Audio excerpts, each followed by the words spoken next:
being a teacher in different countries is definitely a different experience. So let's say being a teacher in the, we can say in the US, in Lithuania, and in India would be somewhat similar, but also very different. So how does it feel to be a teacher in India? Teaching back home, where I come from, and teaching here, two very different contexts, I would say. When I say here, I'm talking about my school. Hmm. Um, in particular, it's a liberal school. Um, it's an American school, so the context is a little bit different from the schools I used to teach back home, where it's more traditional. Um, Students tend to obey the rules. Um, I'm not necessarily speaking about how they did academically, um, but back home, I did not have to deal with discipline as much in the sense that it was just expected of them to act in a certain way, to behave in a certain way, and that was fine. But here, I feel like when it comes to value education, uh, I really have to teach the kids. I'm not talking in terms of discipline, but just in terms of, hey, this is perhaps maybe you might want to choose this way instead of that. Giving them options, but also directing them in the right way can be a little Hmm. bit complicated sometimes in that sense. And from what I know, you have mainly worked in private schools. So am I correct? Yes, you're correct.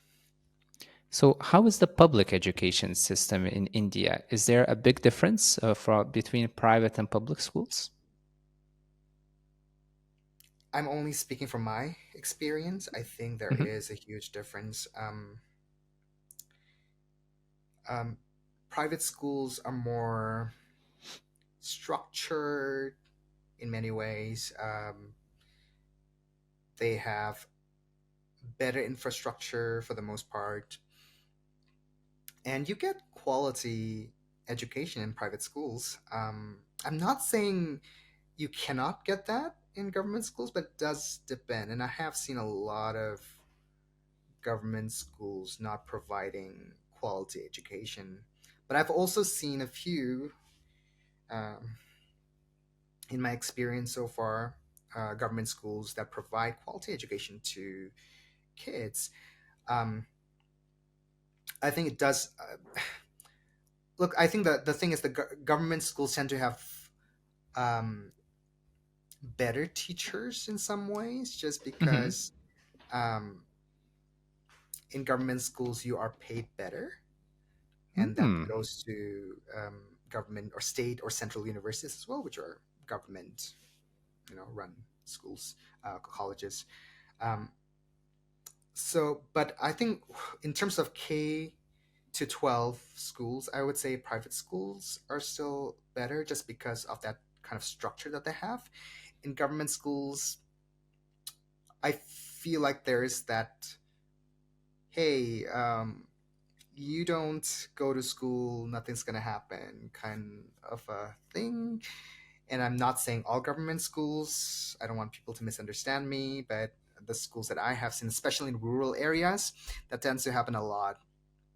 Like maybe a teacher may be good and teacher may be paid a lot, but a teacher may not even turn up to teach in that school, so which is unfortunate. So that happens a lot in rural areas, and fortunately for people living in urban areas, they have better educational opportunities. So, When you say don't turn up to work, do you mean they just don't come to teach and not inform about that? like I said before, it's only from my experience. I have seen teachers like who work in government schools in rural areas. Not all, like I said before, not all. There are exceptions.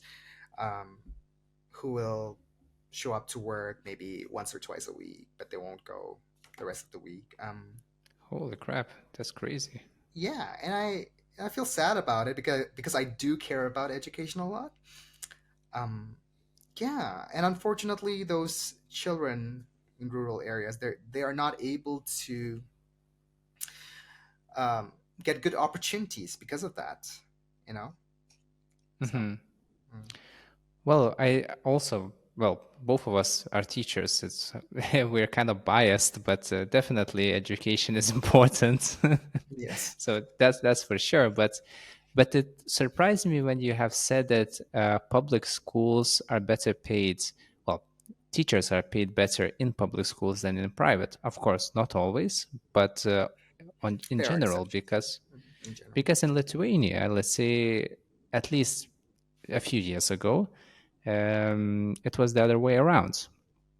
And many teachers from public schools, well, they just quit their job and go work in private, work as tutors, or just change professions. And currently, we're in a very bad situation educationally because many teachers decided to stop working.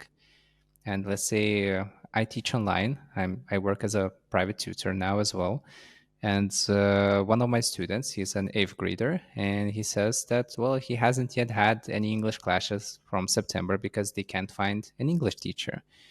And there are a lot of English teachers, but if you think about physics or mathematics, sometimes it's even worse. And one of the main problems and why people go on strike, teachers, why they go on strike or they quit jobs is, well, low pay, because it kind of shows that the government doesn't care. Mm. So if you value your teachers, you pay them well, which I think if that is the situation in India, Indian government is doing a good job of in this regard at least. I Um, can't speak for all states, but yeah, in my state, I found that. But there are private schools that get some amount of funding from the government, which may not be consistent or which may be unfairly done, and does mhm, happen. mhm, In private schools, they get some funding from the government, and the teachers are supposed to be paid a lot more than what they're getting, mhm, but they're not getting that, and as a result, they go on strikes, like you said. Yeah, so there's that. But there's an exception with private schools, though. International schools pay well. mhm, So if you are fortunate enough to get into an international school in India, they pay well. I'm not saying um, in comparison to other international schools in other countries, but I'm just saying within India, I would mhm. say international schools pay the best, and then government schools, and then private schools, which are national schools but not international. Yeah.